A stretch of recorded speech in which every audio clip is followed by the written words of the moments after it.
हे मेरे भोले बाबा के प्यारे भक्तों, श्री शिवानमस्तुभ्यं, हर हर महादेव। हे मेरे बाबा के भक्तों, मैं बाबा को बारंबार प्रणाम करते हुए और आप सभी शिव भक्तों को बारंबार प्रणाम करते हुए मैं आज आप सभी शिव भक्तों के आदेश पर, शिव भक्तों के आग्रह पर मैं आज आप सभी के लिए प्रदोष व्रत और त्रयोदशी व्रत का पूरा विवरण लेके आया हूँ, जो कि कई शिव भक्तों ने इस पर कमेंट किया था।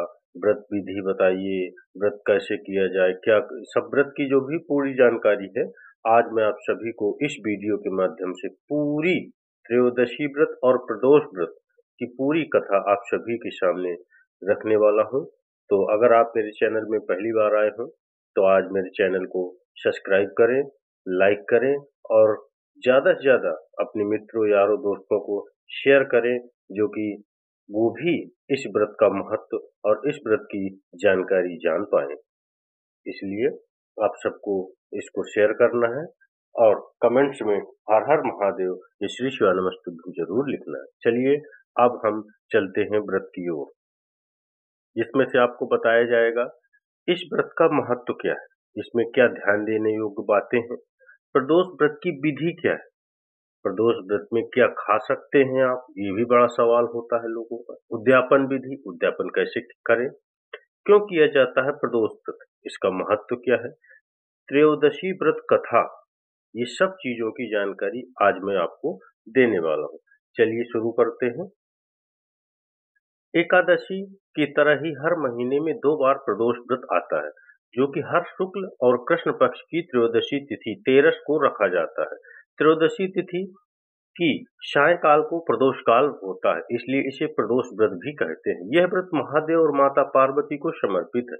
इस व्रत को भी बहुत भाग्यशाली माना गया है। प्रदोष व्रत में महादेव का पूजन प्रदोष काल में ही किया जाता है। माना जाता है कि प्रदोष काल में महादेव का पूजन करने से सभी देवी देवताओं से आशीर्वाद प्राप्त हो जाता है। साप्ताहिक दिवस सोमवार को आने वाले प्रदोष को सोम प्रदोष कहते हैं। मंगलवार को होने वाले प्रदोष को भौम प्रदोष तथा शनिवार दिन प्रदोष को शनि प्रदोष कहते हैं। ऐसे वैसे तो त्रयोदशी तिथि ही भगवान शिव की पूजा के लिए सर्वश्रेष्ठ है, परंतु प्रदोष के समय शिव जी की पूजा करना और भी लाभदायक है। प्रदोष काल सूर्यास्त के 1.5 घंटे बाद तक माना जाता है। ध्यान से सुनिएगा मेरे मित्रों, 1.5 घंटे बाद तक माना जाता है। और मैं आपसे आग्रह करूंगा कि ये वीडियो को पूरा देखें। लंबा जरूर होगा, लेकिन आपको पूरी जानकारी ही प्राप्त होगी, अधूरी जानकारी नहीं मिलेगी। इसलिए थोड़ा सा लंबा होगा वीडियो। इससे मैं निवेदन करता हूं कि वीडियो को पूरा अंत तक जरूर देखें। इसके अलावा प्रदोष काल को खास तौर पर महादेव का पूजन ही किया जाता है। माना जाता है कि इस दिन महादेव का व्रत रखने और प्रदोष काल में विधि विधान से महादेव का पूजन करने से वे प्रसन्न होते हैं और सभी मनोकामनाएं पूरी करते हैं। प्रदोष काल को ही ध्यान के लिए और सुषुम्ना नाड़ी को जागृत करने के लिए विशेष समय माना जाता है। इसमें ध्यान देने योग्य बातें क्या है, प्रदोष व्रत एक ही देश में 2 अलग अलग शहरों के लिए अलग हो जा सकते हैं, क्योंकि प्रदोष व्रत सूर्यास्त के समय त्रयोदशी के प्रबल होने पर निर्भर करता है तथा 2 शहरों का सूर्यास्त का समय अलग अलग हो सकता है। इस प्रकार से उन दोनों शहरों के प्रदोष व्रत का समय भी अलग अलग हो सकता है। कभी कभी ऐसा भी देखने को मिलता है कि प्रदोष व्रत त्रयोदशी से एक दिन पूर्व अर्थात द्वादशी तिथि के दिन ही हो जाता है। सूर्यास्त होने के समय सभी शहरों के लिए अलग अलग होता है, अतः प्रदोष व्रत करने से पूर्व अपने शहर का सूर्यास्त समय अवश्य जांच लें। चलिए इसमें महत्व क्या है इसका। त्रयोदशी तिथि का मूलतः संबंध चंद्रमा से है। यदि कुंडली में चंद्रमा की स्थिति सही नहीं है तो त्रयोदशी या प्रदोष व्रत करने से लाभ मिलता है। सोम प्रदोष के दिन भोलेनाथ का रुद्राभिषेक और श्रृंगार का विशेष महत्व है। इस दिन सच्चे मन से भोलेनाथ की पूजा करने से मनोवांछित फल की प्राप्ति होती है। लड़का या लड़की की शादी विवाह में अड़चनें दूर होती हैं। संतान की इच्छा रखने वाले लोगों को इस दिन पंचाग्नि से महादेव का पंचगव्य क्या है, गाय का दूध, गाय का शहद, गाय का घी, गाय का गोबर और गाय का मूत्र, ये पंचगव्य कहते हैं इनको, ये बनाया जाता है, उससे अभिषेक करना चाहिए। वहीं ऐसे जातक जिन्हें लक्ष्मी प्राप्ति और करियर में सफलता की कामना हो, उन्हें दूध से अभिषेक करने के बाद शिवलिंग पर फूलों की माला अर्पित करनी चाहिए। मान्यता है कि ऐसा करने से भोलेनाथ अत्यंत प्रसन्न होते हैं और अलग-अलग वरों के अनुसार प्रदोष व्रत के लाभ प्राप्त होते हैं। रविवार को पड़ने वाले जो आने वाली 5 मई को आने वाली 5 मई को रविवार को पड़ेगा प्रदोष। रविवार को पड़ने वाले प्रदोष व्रत से आयु वृद्धि तथा अच्छा स्वास्थ्य लाभ प्राप्त किया जा सकता है। सोमवार के दिन त्रयोदशी पड़ने पर किए जाने वाला व्रत आरोग्य प्रदान करता है और इंसान की सभी इच्छाओं की पूर्ति होती है। मंगलवार के दिन त्रयोदशी का प्रदोष व्रत हो तो उस दिन के व्रत को करने से रोगों से मुक्ति व स्वास्थ्य लाभ प्राप्त होता है। बुधवार के दिन प्रदोष व्रत को हो तो उपासक की सभी कामनाओं की पूर्ति होती है। गुरुवार के दिन प्रदोष व्रत पड़े तो इस दिन के व्रत के फल से शत्रुओं का विनाश होता है। ये शुक्रवार के दिन होने वाला प्रदोष व्रत से सौभाग्य और दाम्पत्य जीवन की प्राप्ति होती है। संतान प्राप्ति की कामना हो तो शनिवार के दिन पड़ने वाला प्रदोष व्रत करना चाहिए। अपने उद्देश्यों को ध्यान में रखते हुए जब प्रदोष व्रत किए जाते हैं तो व्रत से मिलने वाले फलों में वृद्धि होती है। चलिए जानते हैं प्रदोष व्रत की विधि। विधि क्या है? प्रदोष व्रत करने के लिए मनुष्य को त्रयोदशी के दिन प्रातः सूर्य उदय से पूर्व उठना चाहिए। नित्य कर्मों से निवृत्त होकर भगवान भोलेनाथ, भूत भवन महा भोले बाबा शंकर का स्मरण करें। इस व्रत में आहार नहीं किया जाता। पूरे दिन उपवास रखने के बाद सूर्यास्त से 1 घंटा पहले स्नान आदि कर श्वेत वस्त्र धारण किए जाते हैं। पूजन स्थल को गंगा जल से शुद्ध करने के बाद गाय के गोबर से लीप कर मंडप तैयार किया जाता है। अब इस मंडप में 5 रंगों का उपयोग करते हुए रंगोली बनाई जाती है।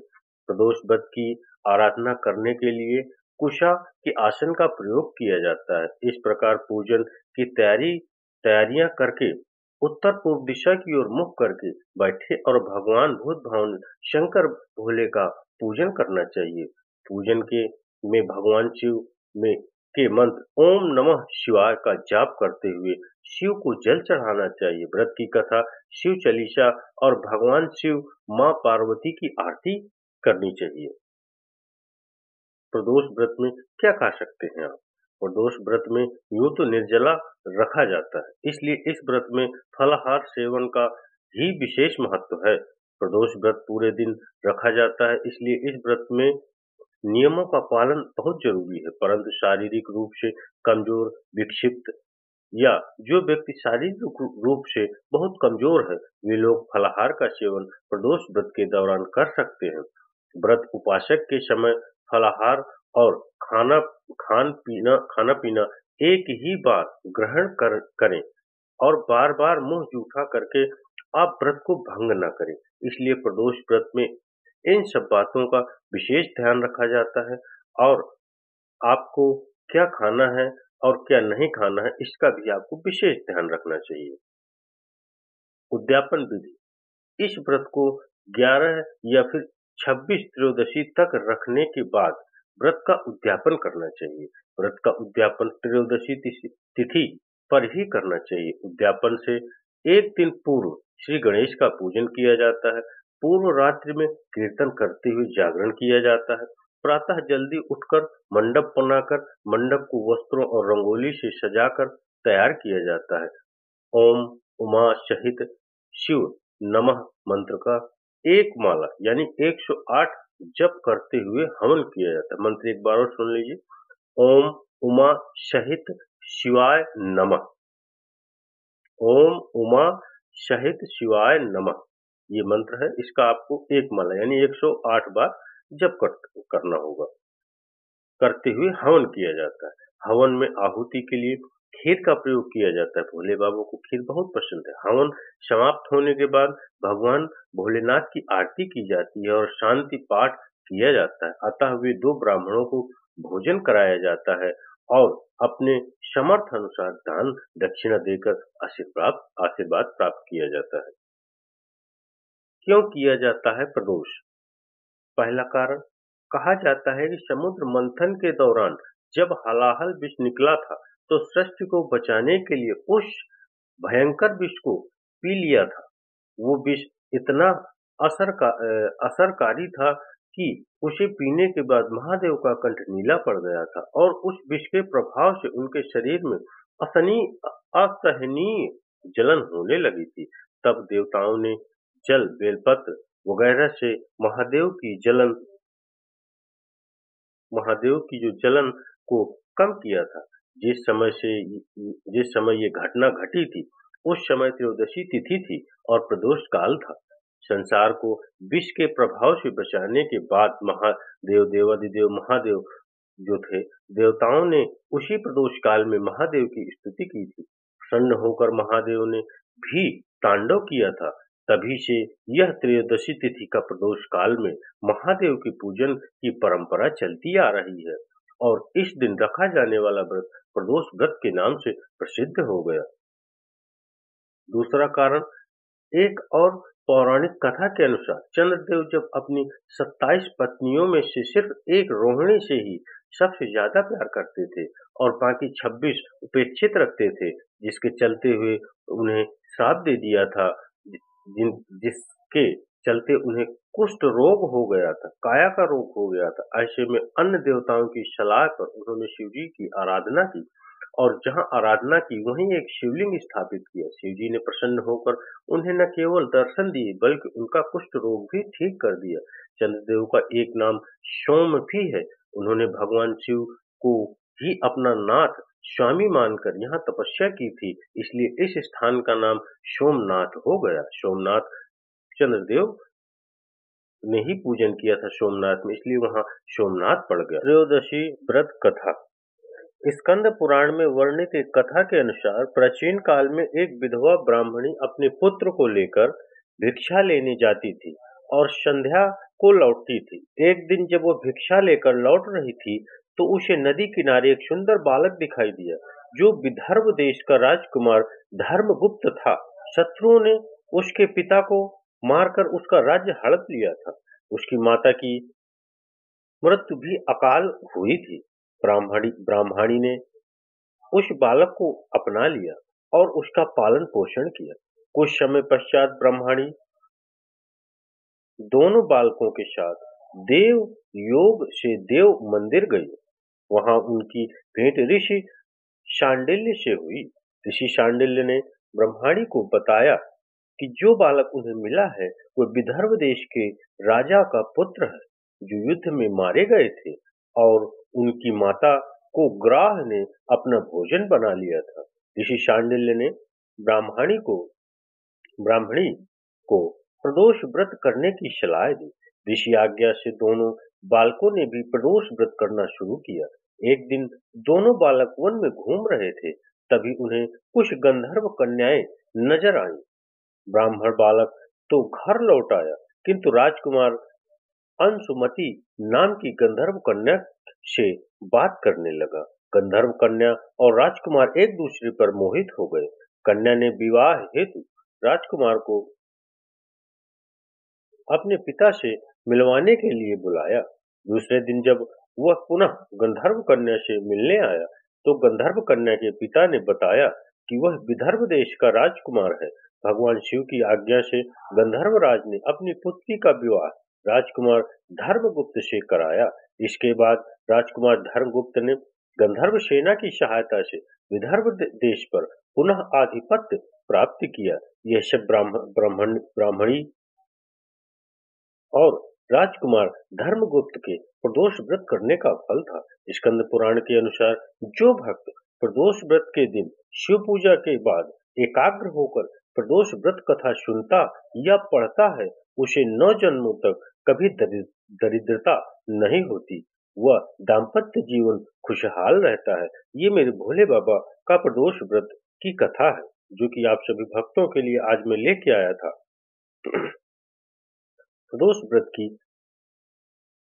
पूरा विवरण, और इसी के साथ अब मेरा वीडियो यहीं समाप्त होता है। तो आप सभी शिव भक्तों से एक बार पुनः आग्रह और प्रार्थना करता हूं कि अगर मेरा ये वीडियो मेरा ये जो मैंने आपको प्रदोष व्रत के बारे में संपूर्ण जानकारी दी, वो अगर अच्छी लगी हो, तो मेरे वीडियो को लाइक करना, सब्सक्राइब करना और कमेंट्स में हर हर महादेव या श्री शिवाय नमस्तुभ्यम अवश्य लिखना और अपने सभी मित्रों, दोस्तों, यारों तक ये वीडियो जरूर शेयर करना, जिससे कि आप सभी उन सभी लोगों का भी भला हो सके। जैसे कि मेरे भोले बाबा ने उस राजकुमार और उस ब्राह्मणी का दुख दूर किया, ऐसे सभी भक्तों का मेरे बाबा, मैं यही आग्रह और विनती करता हूँ मेरे बाबा से कि सभी भक्तों का दुख दूर करें और उनका कल्याण करें। हर हर महादेव, श्री शिवाय नमस्तुभ्यं मित्रों।